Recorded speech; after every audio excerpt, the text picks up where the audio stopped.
Bonjour à tous et à toutes, voici une nouvelle vidéo. Ce cours s'intitule « La Terre dans le système solaire ». Dans un premier temps, nous verrons que la Terre est une planète parmi d'autres dans le système solaire. Nous découvrirons ses caractéristiques et nous les comparerons à celles des autres planètes. Cela nous permettra de comprendre pourquoi la Terre est une planète si particulière. Elle est particulière parce qu'elle abrite la vie. Nous verrons dans la partie 2 la Terre, une planète vivante. Nous verrons que sur cette planète, il y a des activités externes, des activités internes qui sont indispensables à la vie. Ces activités présentent également un risque pour l'homme, nous le verrons dans une troisième partie. Nous verrons comment l'homme se prémunit face à ces risques. Dans ce cours, nous suivrons une démarche historique. Cela signifie que nous étudierons les grandes découvertes, celles d'Aristote, de Ptolémée, de Galilée, de Newton, de Copernic, pour découvrir comment le savoir scientifique s'est construit. On verra qu'il n'a pas été toujours aussi simple d'accepter ces nouvelles découvertes. Nous verrons également que l'évolution technologique a eu un rôle très important dans les découvertes scientifiques. Vous avez pu voir en 6e et en physique-chimie la place de la Terre dans le système solaire, ainsi que les mouvements de la Terre sur elle-même et autour du Soleil. Nous avons vu quelques activités externes de la Terre, la circulation atmosphérique et océanique, et nous avons également défini la météorologie. Nous rappellerons dans une première partie la place de la Terre au sein du système solaire. Après avoir rappelé quelques éléments d'histoire des sciences sur la découverte des différentes planètes et de leurs mouvements, nous comparerons les compositions et les trajectoires des planètes. Nous comparerons ensuite la forme et la rotation de la Terre sur elle-même aux caractéristiques des autres planètes. Dans une seconde partie, nous nous concentrerons sur la Terre. Nous verrons quelles caractéristiques particulières lui permettent d'abriter la vie.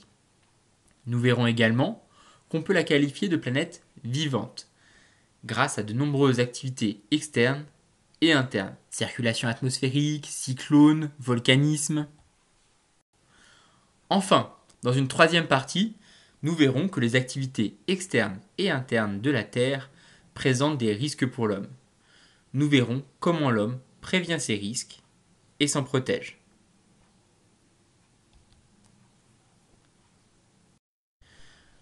Dans une première partie, nous allons voir que la Terre est une planète du système solaire. Commençons par la découverte de ce système solaire. Aristote, au temps de la Grèce antique, sait déjà que la Terre est ronde. Il a observé les différents mouvements des planètes autour de la Terre. Pour expliquer ces mouvements, il propose, vous le voyez ici, un modèle géocentrique. Géo signifie la Terre. Géocentrique signifie donc que dans ce modèle, la Terre est au centre et les différents astres, comme la Lune, Mercure, Vénus, Mars, etc., tournent autour de la Terre. Ptolémée, un Égyptien du IIe siècle, confirme le modèle géocentrique. Cependant, le modèle géocentrique présenté par Aristote ne permet pas d'expliquer toutes les observations que l'on fait dans l'espace. En effet, la trajectoire des différentes planètes n'est pas expliquée par le modèle d'Aristote, c'est-à-dire n'est pas expliquée si on considère que la Terre est pile au centre du système.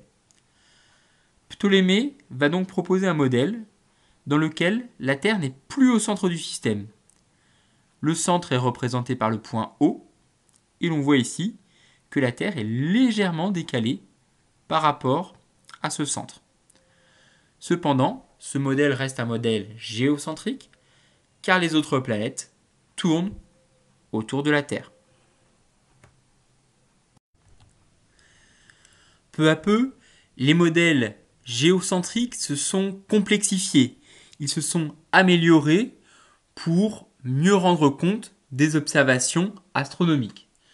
Cependant, même les modèles géocentriques les plus complexes ne permettaient pas d'expliquer toutes les observations. De plus, à force d'améliorer, de complexifier les modèles géocentriques, les derniers modèles ne répondaient pas, ne respectaient même plus les lois élémentaires de la physique.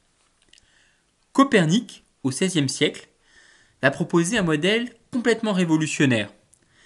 Pour expliquer les observations, il va proposer un modèle héliocentrique.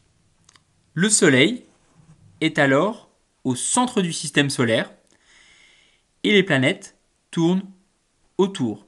On voit ici la Terre tourner autour du Soleil et la Lune tourne autour de la Terre. Ce modèle héliocentrique est complètement révolutionnaire. Imaginez que la Terre n'est plus au centre du système a été très complexe. Ce modèle a été contesté à l'époque. De plus, Copernic ne disposait pas de toutes les observations nécessaires pour démontrer le bien fondé de son modèle. Ce modèle est essentiellement réalisé à partir de calculs. Il faudra attendre Galilée au XVIIe siècle pour trouver des preuves du modèle héliocentrique. Galilée va fabriquer un télescope. Ce télescope va lui permettre de réaliser des observations directes du système solaire, comme par exemple les phases de Vénus, qui sont les différentes phases visibles de Vénus en fonction des jours. Il décrit les phases de Vénus en septembre 1610. Il peut expliquer ces observations faites depuis la Terre uniquement si on considère que la Terre tourne bien autour du Soleil. Cette observation permet donc de confirmer le modèle héliocentrique. En effet, on observe ici que si on considère le modèle géocentrique, on ne peut pas observer les phases de Vénus que pourtant Galilée a observées avec sa lunette astronomique. En revanche, si on considère le système héliocentrique avec le Soleil au centre du système solaire, le modèle explique parfaitement les phases de Vénus observées depuis la Terre. Cela permet de rappeler qu'un modèle est une représentation qui permet d'expliquer des observations. Le modèle héliocentrique est un modèle qui paraît beaucoup plus simple que les modèles géocentriques et en plus, ce modèle explique les observations. Cependant, la communauté scientifique et surtout la communauté religieuse de l'époque a beaucoup de mal à accepter que la Terre n'est plus au centre du système solaire. Ça lui a même valu un procès. 150 ans après la mort de Copernic, Newton va proposer une loi universelle de la gravitation. Soit un corps, un astre par exemple, de masse m1, soit un autre corps, un autre astre par exemple, de masse m2. Ces deux corps sont à une distance notée petit r. Newton va indiquer que ces deux corps vont avoir une force d'attraction l'un sur l'autre. F1, par exemple, est la force d'attraction de l'astre 2 sur l'astre 1. F2 est la force d'attraction de l'astre 1 sur l'astre 2. Ces deux forces d'attraction ont la même valeur. Ces valeurs sont égales à G, la constante gravitationnelle, multipliée par m1 fois m2, la masse de ces deux corps, divisé par la distance entre ces deux corps au carré. Cela signifie qu'il va y avoir une attraction entre le Soleil et les différentes planètes. Il va également y avoir une attraction entre la Terre et la Lune, par exemple. Cette attraction entre le Soleil et les planètes valide bien le modèle héliocentrique.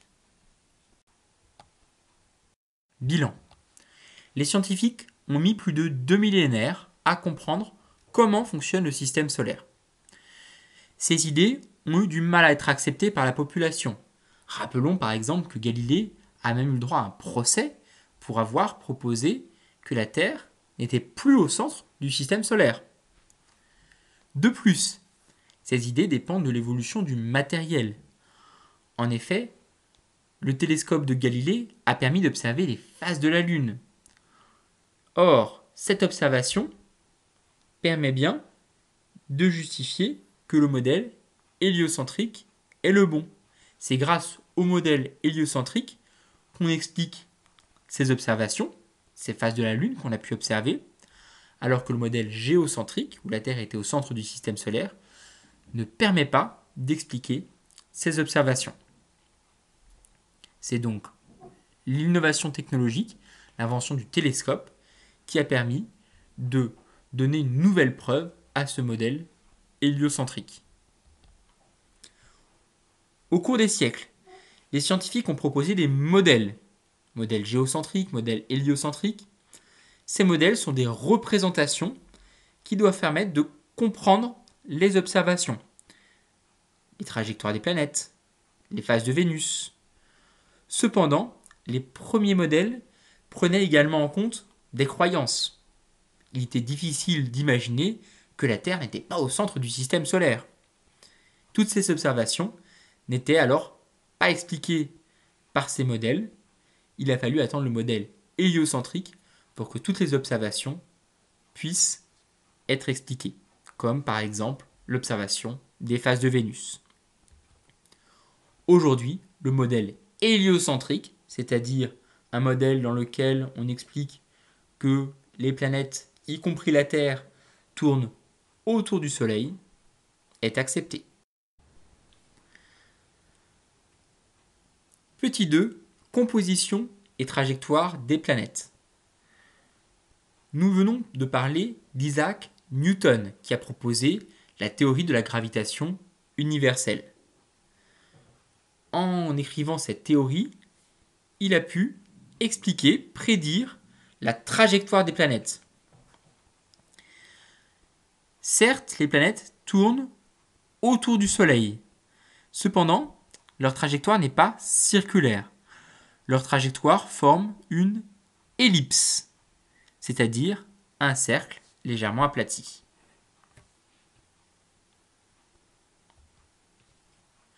Nous observons ici les 8 planètes du système solaire. Le Soleil est représenté ici au centre. Il est très proche de Mercure. Ensuite, nous trouvons Vénus, la Terre, Mars, Jupiter, Saturne, Uranus et Neptune. Je vous rappelle que Pluton n'est plus une planète du système solaire.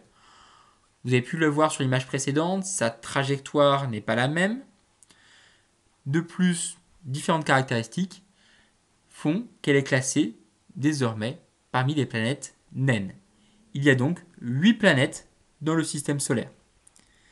Sur cette image, on remarque que la taille de ces planètes est très différente d'une planète à une autre. Déjà, on constate que les 4 premières planètes sont extrêmement petites par rapport au Soleil. On remarque également que les 4 planètes suivantes sont beaucoup plus grosses que les 4 premières planètes. Nous observons également d'autres objets dans le système solaire. Par exemple, ici, vous avez une ceinture d'astéroïdes. Vous avez ici l'astéroïde géocroiseur 101955 Bennu, photographié par la sonde OSIRIS-REx en décembre 2018.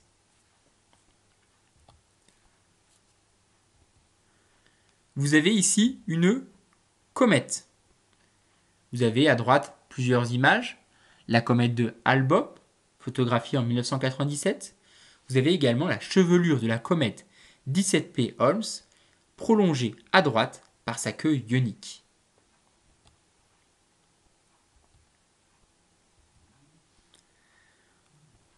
Autour de la Terre tourne la Lune. C'est un satellite naturel, c'est-à-dire un astre qui tourne autour d'une planète.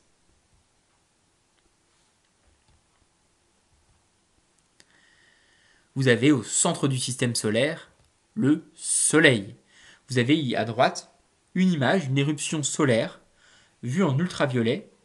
Cette image a été recolorisée avec de fausses couleurs.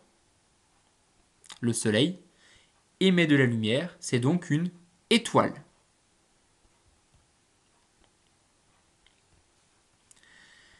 Résumons les différents objets du système solaire sous forme de carte mentale.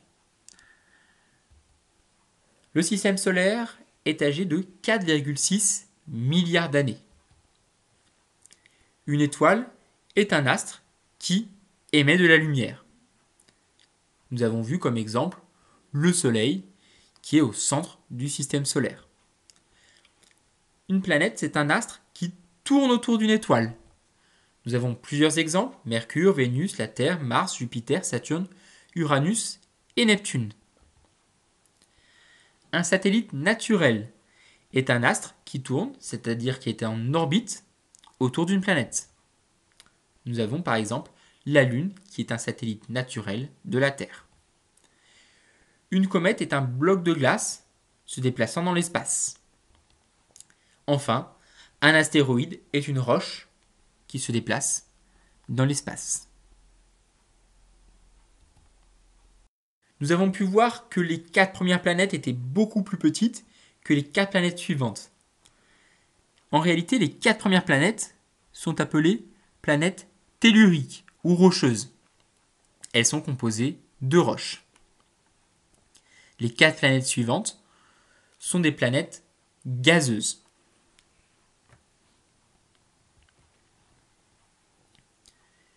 Voici des images des 8 planètes du système solaire.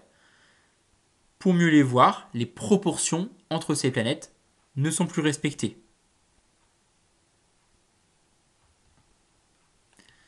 Comparons les caractéristiques de ces différentes planètes. Vous avez dans cette colonne le diamètre des planètes. On remarque que la Terre a un diamètre de 12 756 km. Mars est 2 fois plus petite. Vénus a un diamètre équivalent. Et Mercure est la planète la plus petite. Les géantes gazeuses ont en revanche des diamètres beaucoup plus grands. Vous avez également les distances au Soleil qui sont notées. La Terre est à 150 millions de kilomètres du Soleil. On précise que la plupart des planètes ont une atmosphère, sauf Mercure, qui est une atmosphère en fait très réduite. L'atmosphère, c'est une couche de gaz autour de la planète. Les 4 premières planètes sont des planètes rocheuses. Les 4 planètes suivantes sont des planètes gazeuses, c'est-à-dire entièrement constituées de gaz. On remarque que la plupart des planètes possèdent de l'eau à leur surface. Nous verrons dans un tableau suivant que cette eau n'est pas forcément liquide. Attention. On remarque que plusieurs planètes ont des saisons, d'autres non, comme Jupiter, Vénus ou Mercure. On expliquera plus tard pourquoi. Vous avez également la durée d'une journée. Nous expliquerons dans un schéma suivant ce qu'est une journée. Vous avez également la durée d'une année. Nous expliquerons dans un schéma suivant ce qu'est une année. Ce tableau précise la composition de l'atmosphère. Certes, beaucoup de planètes ont une atmosphère, mais seules la Terre et Mars ont du dioxygène dans leur atmosphère. Et encore, Mars a très peu de dioxygène. Nous avons vu que la plupart des planètes possédaient de l'eau à leur surface. Cependant, seule la Terre possède de l'eau liquide à sa surface. On va expliquer pourquoi. Vous avez également les températures moyennes de ces planètes. On observe que Mercure a une température très élevée. Vénus est plus éloignée du Soleil et pourtant sa température est beaucoup plus élevée que celle de Mercure. En réalité, la température à la surface des planètes s'explique par leur distance au Soleil. On voit que plus on s'éloigne du Soleil, plus les températures sont faibles. Cependant, la présence d'une atmosphère peut modifier ces températures. Nous avons déjà parlé de l'effet de serre, nous allons en reparler un petit peu plus tard. En effet, en fonction de la qualité des gaz autour de ces planètes vont avoir un effet de serre plus ou moins important, c'est-à-dire qu'elles vont garder plus ou moins la chaleur apportée par le Soleil. Certes, Mercure est proche du Soleil, mais Vénus a une atmosphère qui garde beaucoup plus la chaleur. L'effet de serre est très important, il est même intense sur Vénus. Résumons. Le Soleil est une étoile. Le système solaire compte 8 planètes qui tournent autour de cette étoile. Dans l'ordre, de la plus proche à la plus éloignée du Soleil, on trouve Mercure, Vénus, la Terre, Mars, Jupiter, Saturne, Uranus et Neptune. Voici un petit moyen mnémotechnique pour les retenir dans l'ordre. Mes vieilles tortues marchent justement sur un ninja. Les premières lettres de chaque mot de cette phrase permettent de rappeler que la planète la plus proche du Soleil est Mercure. Elle est suivie de Vénus, la Terre, Mars, Jupiter, Saturne, Uranus et Neptune. Vous pourrez trouver d'autres moyens mnémotechniques sur Internet. La trajectoire des planètes est elliptique, c'est-à-dire qu'elle a une forme d'ellipse, de cercle un petit peu aplati. Les 4 planètes les plus proches du Soleil sont des planètes telluriques, leur surface est rocheuse. Les 4 planètes les plus éloignées du Soleil sont des planètes gazeuses. Leur diamètre est beaucoup plus important. Toutes les planètes semblent avoir une atmosphère sauf Mercure. La composition de leur atmosphère varie d'une planète à l'autre. Cela explique les différences de température que la distance au Soleil ne suffit pas à expliquer. Plusieurs planètes possèdent de l'eau, mais seule la Terre possède de l'eau liquide. Nous allons expliquer pourquoi. Dans une troisième partie, nous allons étudier la forme et la rotation de la Terre et des autres planètes. La forme et la rotation de la Terre permettent d'expliquer les saisons et la durée des jours dont nous venons de parler. Sur l'animation que vous voyez apparaître, vous voyez que les planètes tournent autour du Soleil et en même temps, elles tournent sur elles-mêmes. On voit également que des satellites naturels comme la Lune tournent autour des planètes. Attention, cette animation est simplifiée. Je vous rappelle que la trajectoire des planètes autour du Soleil est elliptique, c'est-à-dire sous forme de cercle aplati, et non parfaitement circulaire, comme on le voit sur cette animation. Commençons par parler de la trajectoire de la Terre autour du Soleil. On remarque que la Terre tourne sur elle-même selon un axe qui est légèrement incliné. Sur cette représentation, on voit par exemple que les rayons du Soleil arrivent préférentiellement au niveau de l'hémisphère nord. L'hémisphère sud reçoit donc moins de rayons solaires. Si les rayons du Soleil arrivent plutôt au niveau de l'hémisphère nord, c'est l'été. Sur cette représentation, 6 mois plus tard, on voit que les rayons du Soleil arrivent préférentiellement au niveau de l'hémisphère sud. Ils arrivent moins au niveau de l'hémisphère nord. C'est donc l'hiver au niveau de l'hémisphère nord. La Terre met 1 an à faire le tour du Soleil, ce qui explique l'alternance des saisons.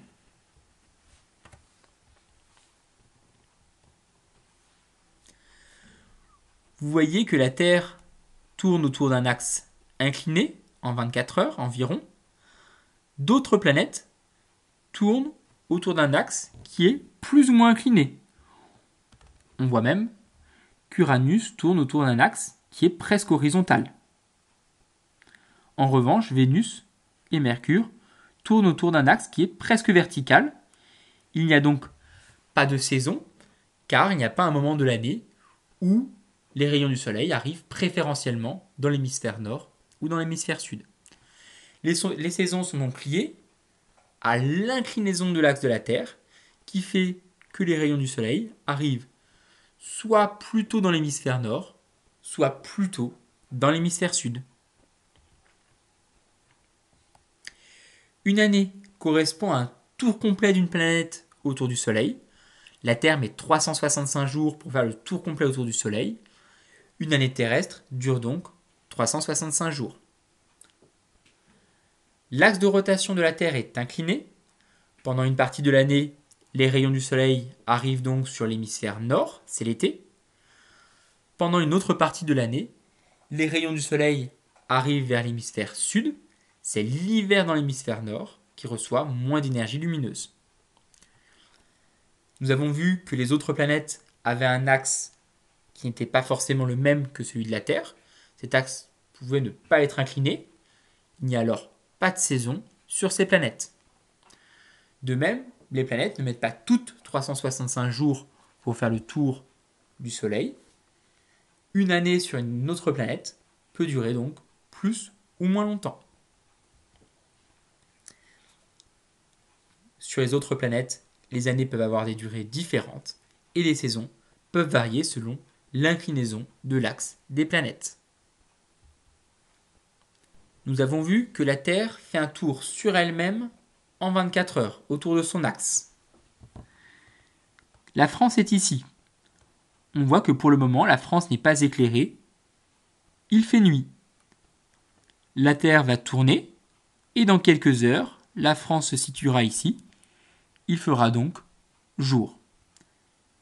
Quelques heures après, la France se retrouvera à nouveau ici. Il fera nuit. La rotation de la Terre sur elle-même en 24 heures explique donc la durée du jour et de la nuit. La Terre est une sphère. La moitié de la sphère est éclairée par le Soleil. Il fait jour sur cette moitié. L'autre moitié n'est pas éclairée. Il fait nuit. La Terre tourne sur elle-même, ce qui explique pourquoi le jour alterne avec la nuit dans un pays donné. La Terre met 24 heures pour faire un tour complet sur elle-même. Une journée dure donc 24 heures. Sur les autres planètes, les jours peuvent avoir également des durées différentes en fonction de la durée de rotation de la planète autour de son axe. Intéressons-nous à la forme de la Terre. Nous venons de le dire, vu de l'espace, la Terre semble avoir une forme parfaitement sphérique. Si on mesure, si on calcule le diamètre de la Terre, on remarque que cette Terre n'est pas parfaitement sphérique en réalité. Elle est renflée au niveau de l'équateur, elle est plus large au niveau de l'équateur, et elle est légèrement aplatie au niveau des pôles. Ici, les pointillés représenteraient une sphère parfaite. On voit qu'au niveau des pôles, il y a un aplatissement d'environ 22 km. Le diamètre polaire est de 12 703 km. Ce diamètre a 22 km de plus si on le mesure au niveau de l'équateur. La Terre n'est donc pas une sphère parfaite, elle est légèrement aplatie au niveau des pôles et légèrement renflée au niveau de l'équateur. Des mesures plus récentes de la gravité ont permis d'affiner notre connaissance de la forme de la Terre. On remarque que la Terre n'est pas sphérique, n'est pas seulement légèrement aplatie au niveau des pôles, elle est en fait complètement bossue. On voit des bosses, on voit des creux. Ici, ces déformations ont été exagérées pour qu'on puisse mieux les voir. On remarque que la Terre n'est donc pas complètement sphérique, pas seulement ellipsoïdale, c'est-à-dire légèrement aplatie au niveau des pôles, elle est complètement bossue. Ces mesures ont été réalisées récemment grâce à l'évolution des techniques de mesure de la gravité. Encore une fois, on voit que l'évolution des techniques, l'évolution des appareils permet d'affiner, de modifier la connaissance que l'on a de la Terre. Résumons. Vu de l'espace, la Terre semble être une sphère parfaite. Lorsqu'on mesure le rayon, on se rend compte que la sphère n'est pas parfaite. La Terre est légèrement aplatie au pôle et renflée au niveau de l'équateur.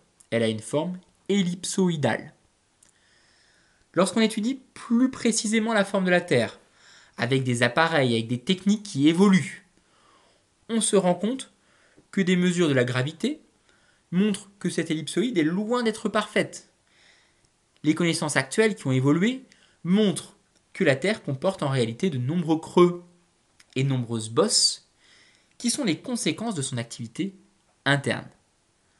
En effet, la Terre a une activité à l'intérieur qui va modifier la forme des creux et des bosses au cours du temps.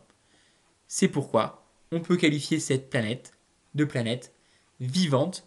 C'est ce que l'on va voir dans une deuxième partie qui est dans une prochaine vidéo.